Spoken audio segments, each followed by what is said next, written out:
میں نے اور آپ نے جو اس کے بعد کرنا ہے وہ یہ ہے کہ ڈاکٹر کی ساری تجاویز، ہدایات جو وہ دے اسے اچھی طرح سے فالو کرنا ہے. اور اس کلیسیا کے ڈاکٹر نے اس کی مرض پر ہاتھ رکھا تھا اور آگے اس نے علاج بھی تجویز کر دیا تھا. یہ ایک ایسا ڈاکٹروں کا ڈاکٹر ہے، حکیموں کا حکیم ہے. اس نے نہ صرف بیماری بتائی ہے بلکہ علاج بھی بتا دیا ہے. اس نے کہا ہے جاگتا رہے. آج مجھے خداوند کہہ رہا ہے جاگ، آج آپ لوگوں کو کہہ رہا ہے جاگو. اور یہاں پر صرف یہ نہیں لکھا کہ جاگو، بلکہ جاگتے رہنے کے لیے کہنا ہے، رہنا ہے، ہمیں جاگتے رہنا ہے مسلسل طور پر. اور خداوند کے پاک اور مقدس کلام کو جب ہم پڑھتے ہیں افسیوں 5ویں باب کی 14ویں آیت میں، وہاں پر لکھا ہے اے سونے والے جاگ اور مردوں میں سے جی اٹھ تو مسیح کا نور تجھ پر چمکے گا. آج ہمیں بھی مردوں میں سے جی اٹھنے کی ضرورت ہے. آج ہمیں بھی اگر سو رہے ہیں تو ہمیں جاگنے کی ضرورت ہے. رومیو 13 باب کی 12ویں آیت میں لکھا ہے کہ رات بہت گزر گئی، دن نکلنے والا ہے. پس ہم تاریکی کے کاموں کو ترک کر کے روشنی کے ہتھیار باندھ لیں. آج رات بہت گزر گئی ہے عزیزو، ہم نے بہت آرام کر لیا ہے، ہم نے بہت سکون کر لیا ہے، ہم نے بڑی لگژری لائف گزار لی ہے. اب خداوند کہتا ہے کہ ان تاریکی کے کاموں کو چھوڑو اور روشنی کے ہتھیاروں کو باندھ لو، یسوع کو پہن لو. اب بھی وقت ہے، جاگ جاؤ. مکاشفہ 16 باب کی 15ویں آیت کے اندر خداوند فرماتا ہے دیکھو میں چور کی طرح آتا ہوں. مبارک وہ ہے جو جاگتا ہے اور اپنی پوشاک کی حفاظت کرتا ہے تاکہ ننگا نہ پھرے اور لوگ اس کی برہنگی نہ دیکھیں. جاگنے کے تعلق سے خداوند نے متی 26 باب کی 40ویں آیت میں فرمایا جاگو اور دعا کرو تاکہ آزمائش میں نہ پڑو. اور آگے بڑی خوبصورت آیت ہے روح تو مستعد ہے مگر جسم کمزور ہے. خداوند اس وقت اپنے رسولوں سے، شاگردوں سے، پیروکار سے جاگنے کے لیے کہہ رہا تھا. آج مجھ سے اور آپ سے وہ جاگنے کے لیے کہہ رہا ہے. لیکن جو دوسرا جملہ ہے اسے غور کرنا ہے ہم نے. مسیح یسوع نے کہا روح تو مستعد ہے لیکن جسم جو ہے وہ کیا ہے؟ کمزور ہے. کیا آج کا پاسبان، کیا آج میں، کیا آج آپ جو سب پاک کلام کو سن رہے ہیں یہ بات کہہ سکتے ہیں کہ ہماری روح تو مستعد ہے لیکن جسم کمزور ہے؟ بلکہ اگر آپ برا نہ مانے اور مجھے اجازت دیں تو میں اس آیت کی تشریح یوں کرنا چاہوں گا کہ آج مجھے اور میرے سارے ہم خدمت ساتھیوں کو اور پوری کلیسیا کو یہ کہنے کی ضرورت ہے کہ جسم تو مستعد ہے لیکن روح کمزور ہے.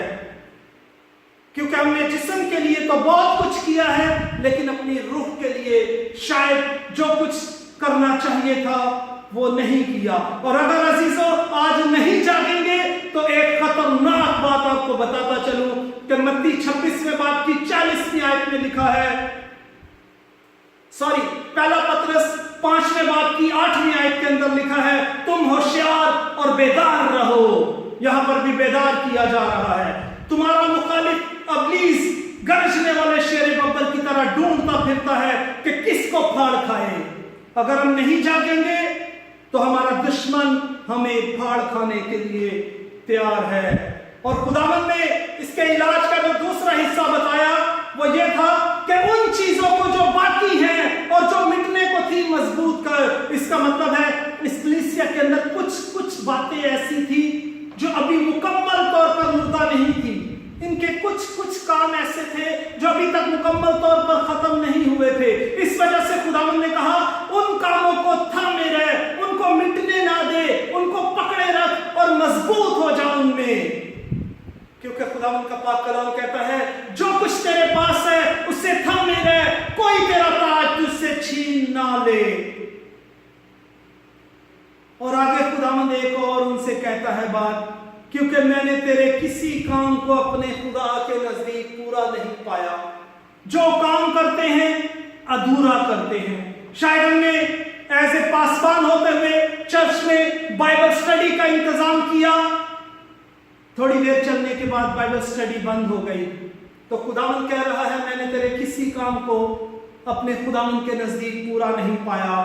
شاید ہم نے دعائیا میٹنگ کا اہتمام کیا کہ ہم اس دن اس جگہ پر سب دعا میں جھکا کریں گے, اور آج شاید ہم اپنے عہد پر کام نہیں ہیں.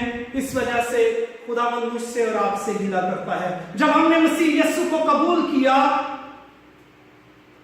اس وقت شاید میں نے اور آپ نے یہ خداوند سے عہد کیا ہو کہ اے خداوند اب سے میں ہر روز دعا میں جھکا کروں گا, ہر روز تجھ سے باتیں کیا کروں گا. لیکن جیسے ہی تھوڑا سا وقت گزرا اور دنیا کے معاملات میں ہم الجھ گئے تو وہ ہمارا عہد جو ہے وہ ہم سے چھوٹ گیا. اور آج خداوند اسی کو ہم سے کہہ رہا ہے کہ میں نے تیرے کسی کام کو خدا کے نزدیک پورا نہیں پایا.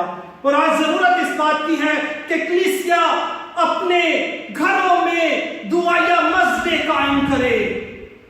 پاسبان, میں اور میرے تمام ہم خدمت ساتھی, ان سے میری یہ درخواست ہے کہ وہ رکنوں میں کھڑے ہو کر اپنی کلیسیا کے لیے, اپنے خاندانوں کے لیے اور اپنے عالمگیر کلیسیا کے لیے دعا کریں.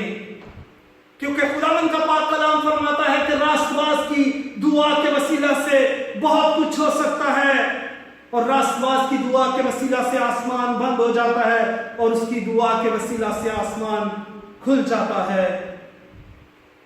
شاید میں نے جب مسیح یسوع کو قبول کیا, میں نے اور آپ نے, ہم نے یہ عہد کیا ہو کہ خداوند ہم ہر روز تیرے پاک گھر میں جائیں گے, اور لیکن تھوڑے مہینے گزرنے کے بعد ہم دنیا میں پھنس گئے, دنیا کے معاملات میں پھنس گئے اور اپنے اس عہد کو خداوند کے نزدیک پورا نہیں کر پائے.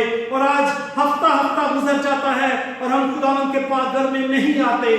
تو خداوند ہم سے کہتا ہے میں نے تیرے کسی کام کو اپنے خدا کے نزدیک پورا نہیں پایا. اور آج ہماری کلیسیاؤں کے اندر ایسے لوگ موجود ہیں جنہیں میں دوسرے لفظوں میں سنڈے کرسچن کہتا ہوں, اور سنڈے کرسچن جو ہے ایسی کوئی چیز بائبل مقدس کے اندر موجود نہیں ہے. عزیزو, اتوار والے دن خداوند کے لیے نہیں, وہ بھی پاسبان کو خوش کرنے کے لیے ہم خداوند کے گھر میں آ جاتے ہیں کہ بھائی صاحب اگر دوبارہ وزٹ کرنے ہمارے گھر پر آ گئے تو وہ پوچھیں گے کہ آپ لوگ اتوار کو بھی کیوں نہیں آئے, تو ہم کیا جواب دیں گے؟ شرمندگی ہوگی. تو چلو آج اتوار ہے, کام کی بھی چھٹی ہے, چلو خداوند کے اوپر احسان کر کے آ جاتے ہیں, چلو ہم چرچ ہی چلے جاتے ہیں.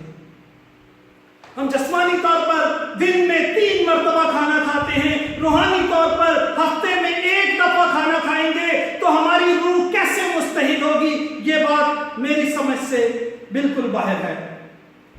میں نے اور آپ نے دیکھنا ہے کہ ابتدائی کلیسیا کے ایمان کے 4 لنگر میرے اندر, میری کلیسیا کے اندر, میری بھیڑوں کے اندر جو خداوند نے مجھے وفادار جانتے ہوئے میرے سپرد کی ہیں, ان کے اندر ایمان کے 4 لنگر موجود ہیں یا کہ نہیں ہیں. ایمان دوسرے باب کی 42 آیت کے مطابق جو لوگ مسیح یسوع پر ایمان لاتے ان کے اندر 4 باتیں پائی جاتی, اور وہ کون سی؟ کہ وہ رسولوں سے تعلیم پانے, رفاقت رکھنے, روٹی توڑنے اور دعا کرنے میں مشغول رہے. یہ 4 ایمان کے لنگر ہیں, اور اگر کسی ایماندار شخص کی زندگی میں یہ تعلیم پانا, رفاقت رکھنا, روٹی توڑنا اور دعا کرنا نہیں ہے تو یقین جانیں کہ آپ کے ایمان کا جہاز جو ہے وہ کسی وقت بھی غرق ہو سکتا ہے. ہمیں ان 4 لنگروں کو جو ہے وہ بحال کرنے کی ضرورت ہے. خداوند کے پاک اور مقدس کلام کو ہر روز سنا کریں, ہر روز برکت حاصل کریں. خداوند کے پاک کلام میں لکھا ہے کہ ایمان سننے سے پیدا ہوتا ہے اور سننا خداوند کے کلام میں سے.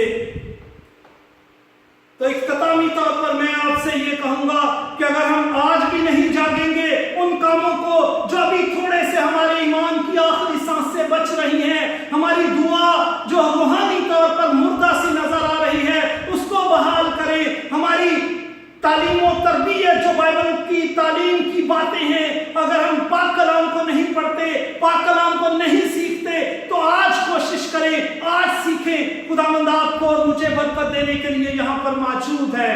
وہ ہمیں برکت دینا چاہتا ہے, اور اگر ہم آج نہیں جاگیں گے تو عزیزو نوشتہ دیوار میرے اور آپ کے لیے تیار ہے, جو یہ کہتا ہے کہ منے منے تکیل و فراسین, یعنی تو ترازو میں تولا گیا اور کم نکلا. میری آپ سب کے لیے یہ دعا ہے کہ خداوند آپ کے بدنوں سے صرف اور صرف خداوند کے نام کو عزت اور جلال ملے. میری یہ دعا ہے کہ خداوند آپ کے گھرانہ کو ہر طرح کی لعنتوں سے, نفرتوں سے, کدورتوں سے محفوظ رکھے. میری یہ آپ کے لیے دعا ہے کہ روحانی طور پر اس تاریخ زمانے کے اندر آپ زمین کا نعمت اور دنیا کا نور بن کر خداوند کے جلال کے لیے خرچ اور استعمال ہو سکے. اور میری یہ دعا ہے آپ کے لیے کہ خداوند آپ کو اپنے قوت والے, قدرت والے, دہنے مبارک اور قوی ہاتھ سے سنبھالے اور اپنی دوسری آمد تک آپ کو ایمان میں زندہ اور محفوظ رکھے. میری یہ آپ کے لیے دعا ہے کہ خداوند آپ کو 5ویں انجیل بنا کر دنیا میں خرچ اور استعمال کرے. میری یہ دعا ہے کہ خداوند آج تمام پاسبانوں کو بڑے ہوئے بادلوں کی طرح استعمال کرے. آج عزیزو ان باتوں کو سنیں, اور نہ کہ صرف سنیں بلکہ اپنی زندگیوں پر عملی جامہ پہنائیں. اور آج خداوند کے گھر میں آپ آئے ہیں, جھولیاں بھر کر جائیں, برکت حاصل کر کے جائیں, اور اپنی زندگی میں ایک نمایاں تبدیلی لے کر جائیں. خداوند مجھے اور آپ سب کو آج کے کلام کے وسیلہ سے بے حد برکت بخشے. آمین.